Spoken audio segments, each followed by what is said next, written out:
lafani arramura chuda funo kopoine gammanne gammanne funo raibi famne gammachu wali konta chuda fufne firi baramika iti lafani arramura chuda funo kopoine hawi arudera arranu gutamte gamadi lubuto niyate gutamte hundatu gamadi guya aibisati irejiru gari arrarra egalti kongira la la la la kongira la la la la gammachu narratun gammachu adati namume gammada guyan kan gammachuti qofla tabada wali sebisati namu anfachafati arramurachati qofla tabada wali sebisati namu anfachafati arramurachati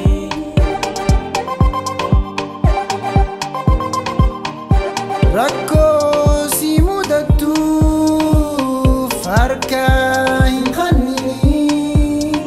hundini dabara tokko mi guyani tarra gari qabda jabadhu baradhu dukkana wallala barnotan ibsadhu gammanne gammanne gammanne gammanne gammanne gammanne gammanne hunorree bifamne gammachuu waliin qoodachuudhaaf dhufne firii barameeka itti lafane arramurachuudhaaf kunoo qophoyne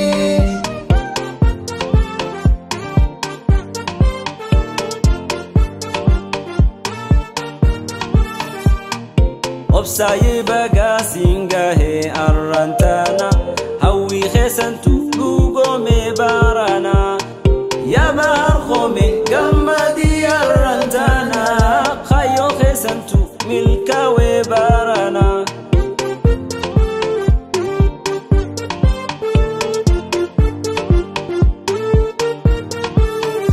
rahmaye bagasingahe arrantana gammachuu teessantu dhugome barana yaa taajirsiif dhufe guyyaan arrantana niyaa kan keessantu galma wee barana